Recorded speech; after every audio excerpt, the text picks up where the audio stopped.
Cette semaine, j'ai eu des questions en ce qui concerne les faits et les statistiques sur les planètes de notre système solaire. Donc, la semaine passée, j'ai fait une vidéo sur les photos, des choses intéressantes des planètes. Cette semaine, on va regarder les statistiques comme les rayons, révolutions, température moyenne, de façon à ce que vous puissiez avoir une vue d'ensemble des informations utiles.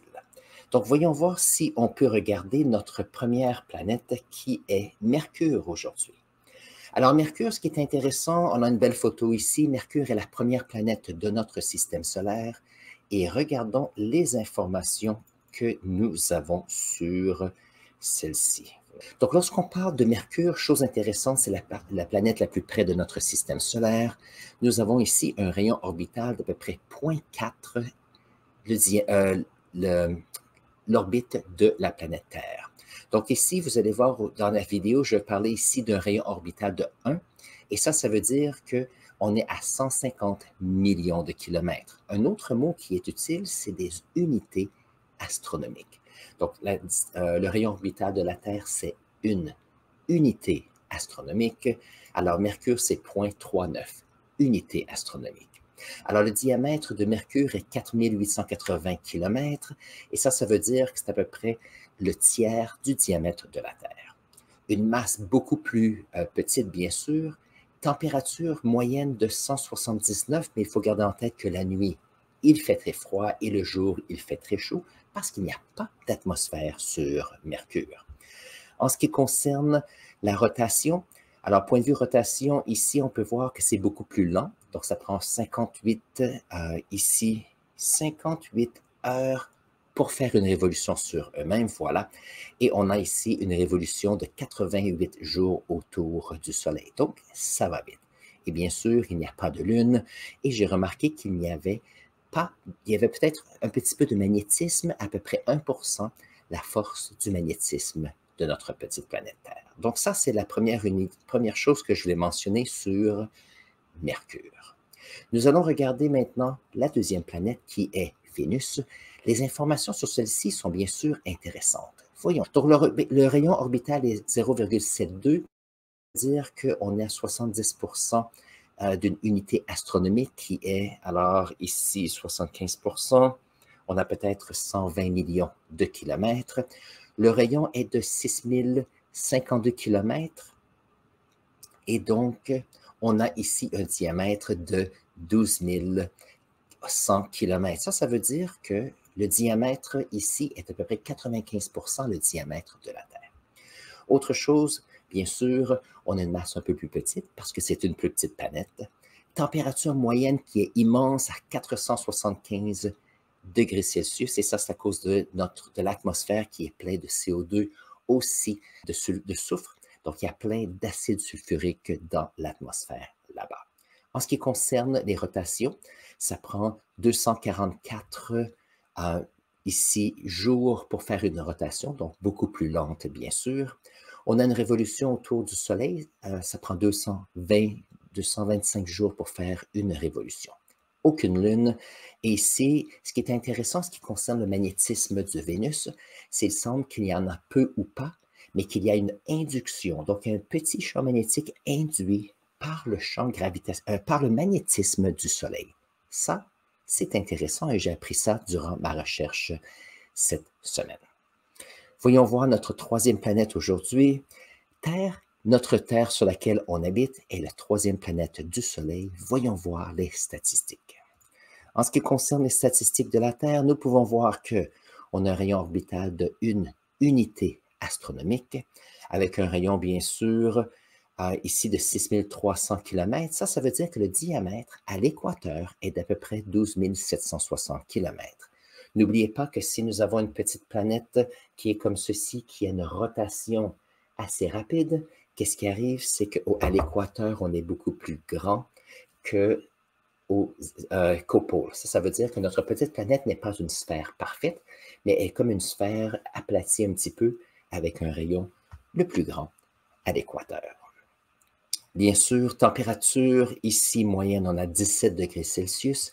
Et ça, c'est important parce que ça nous permet d'avoir de l'eau à l'état liquide, gazeux et solide.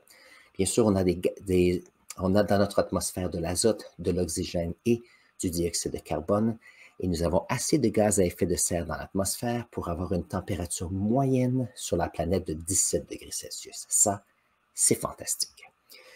Autre chose, ça prend 335. J'ai fait une petite erreur ici. On devrait le changer maintenant. On a 365. Alors, j'ai inversé les nombres ici. Donc, faisons un petit changement comme cela. Voilà. Une révolution de 365,25 jours pour un an. C'est pour ça qu'on a une année bissextile à tous les 4 ans, bien sûr. Nous avons une lune, et ça, c'est fantastique, bien sûr. Voyons voir notre prochaine petite planète ici. Voilà. Notre quatrième planète dans notre système solaire est bien sûr Mars, et voyons voir les informations que nous avons sur celle-ci. Alors, Mars ici a un rayon orbital de 1,52 unités astronomiques, donc plus éloigné que la Terre, bien sûr. Nous avons un diamètre ici de 6792 km. Ça veut dire que le diamètre de Mars est à peu près la moitié du diamètre de la Terre. Ça veut dire qu'on a ici, bien sûr, une masse qui est inférieure. On a aussi moins d'atmosphère parce qu'il y a moins de force gravitationnelle, qui est bien sûr intéressant. Et chose intéressante, il n'y a pas de magnétisme sur Mars. Donc, si on regarde une petite atmosphère avec du CO2, de l'azote et un peu d'argon, qui est fantastique, nous avons 2 lunes qui s'appellent Phobos et Deimos autour de Mars. En ce qui concerne les températures, on a des températures moyennes de moins 63 degrés Celsius. Bien sûr, ça, c'est une moyenne. Ça veut dire que durant le jour, il fait plus chaud, durant la nuit, il fait plus froid. C'est à considérer si on veut y aller, bien sûr, dans le futur. En ce qui concerne la longueur des journées, c'est à peu près la même longueur de journée que nous, et l'année, ça prend à peu près 2 ans pour faire une révolution totale ou complète autour du Soleil. Donc ça, c'est notre petite planète Mars. Voyons voir maintenant, nous allons avoir Jupiter qui est la 4e planète. Voilà. Nous avons voyons voir, 5e. Jupiter est la 5e planète autour de notre Soleil. On peut voir que Jupiter a un champ magnétique. C'est pour ça qu'on a des aurores ici, boréales ici à la partie nord. Voyons les statistiques. En ce qui concerne les statistiques, on peut voir que le rayon orbital, donc Jupiter est à peu près à 5,2 unités astronomiques, donc 5 fois plus loin du Soleil que notre Terre. Chose intéressante, lorsqu'on regarde le diamètre est 11 fois supérieur à celle de la Terre. Ça veut dire que, donc, à celui de la Terre. Beaucoup mieux. Lorsqu'on a ici Jupiter comme ceci, on peut aligner 11 petites terres pour faire un diamètre. Donc, c'est la planète la plus grande de notre système solaire. En ce qui concerne les températures, nous avons ici moins 150 degrés Celsius. Donc ça, c'est intéressant. La raison pour cela, on est très éloigné du Soleil. Maintenant, ici, il y a des informations intéressantes. Lorsqu'on regarde la rotation, nous avons ici la longueur de jour qui est à peu près ici 10 heures, 10,2 heures. Ça veut dire que c'est une immense planète qui fait une rotation sur elle-même plus de 2 fois plus rapidement que la Terre. Donc, on se demande quelquefois pourquoi est-ce que sur Jupiter, il y a ici, dans cette atmosphère, la couche supérieure à celle-ci, des tempêtes et tous ces gaz qui se promènent. C'est que celle-ci a une rotation tellement rapide qu'il y a beaucoup de mouvements ici à l'intérieur de celle-ci. C'est pour ça qu'on a des tempêtes qui sont toujours là. Alors, la grande tempête ici, l'œil de Jupiter, celle-ci a plus de 400 ans parce que lorsqu'on l'a remarquée, après l'invention du télescope, celle-ci existait.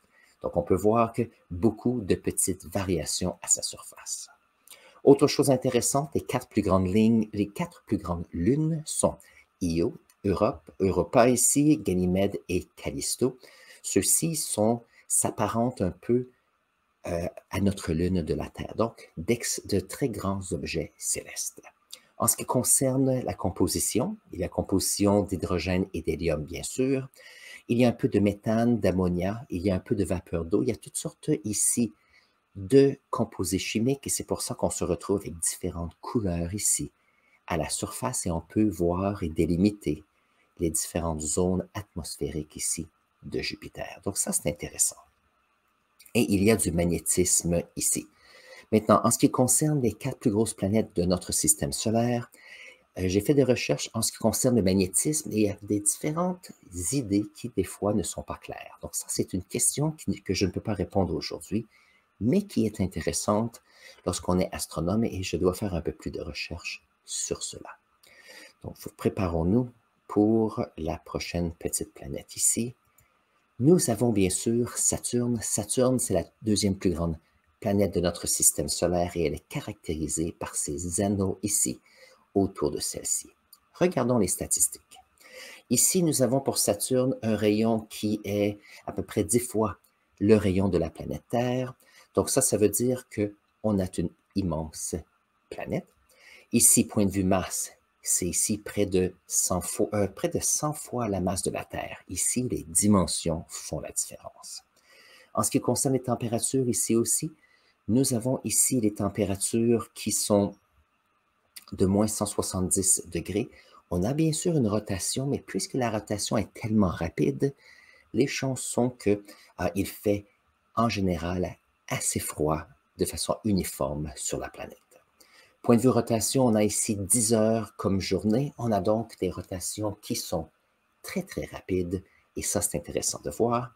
Et en ce qui concerne les révolutions autour du Soleil, on se retrouve avec 29,46 années. Donc, c'est plus de 10 000 jours pour faire une révolution complète autour du Soleil. La plus grande lune, bien sûr, de Saturne est Titan. Et chose intéressante, sur Titan, c'est une lune qui est presque 2 fois plus grosse, point de vue diamètre de notre lune. Et chose intéressante, il y a une atmosphère sur Titan. Donc ça, c'est quelque chose de fantastique. Et bien sûr, composition de Saturne, c'est hélium et hydrogène, bien sûr, comme les 2 plus grands gaz. Il y a bien sûr d'autres éléments. J'ai fait ma recherche et je n'ai pas mis de notes ici. C'est comme ça.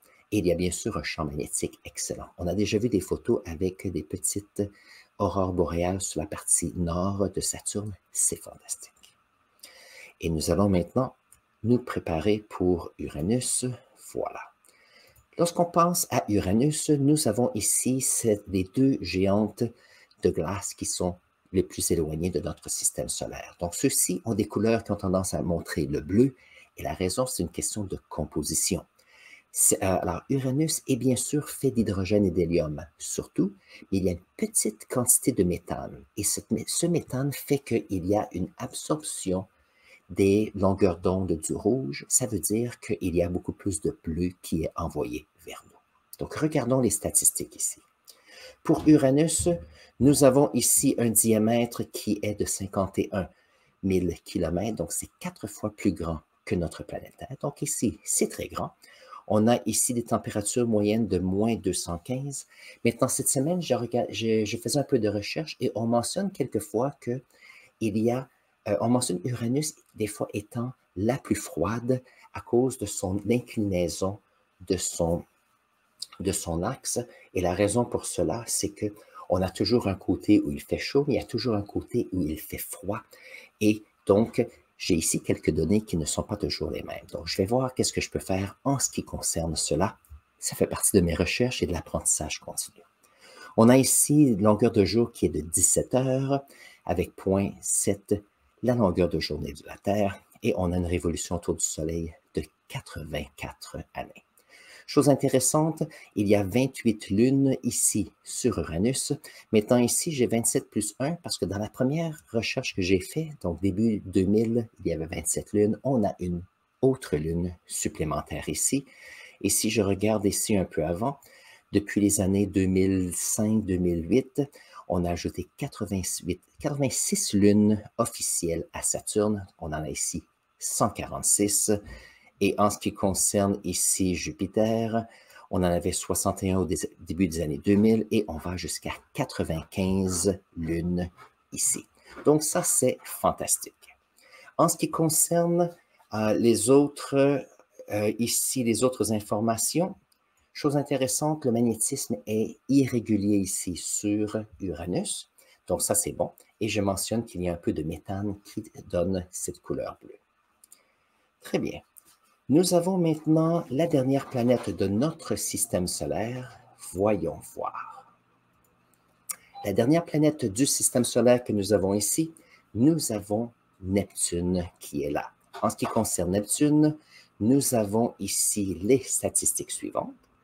Nous avons ici un rayon orbital de 30 unités astronomiques avec un diamètre d'à peu près 50 000 km. Ça veut dire qu'on a Neptune qui est à peu près 4 fois la dimension de notre planète Terre. Nous avons ici une température d'à peu près moins 235 degrés, donc il fait très froid. On est l'endroit le plus éloigné de notre Soleil, bien sûr.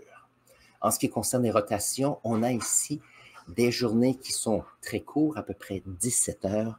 Donc, les 4 planètes gazeuses ont une rotation sur eux-mêmes très, très grande. Voilà. Et on a ici 164 années pour faire une année ici autour du Soleil. On a ici 16 lunes autour de Neptune, donc c'est fantastique. Composition aussi d'hydrogène et d'hélium, avec ici un peu de méthane qui lui donne ses couleurs et le magnétisme. Donc, j'espère que vous avez apprécié cette idée d'avoir une liste d'informations, de faits et de statistiques sur les planètes de notre système solaire.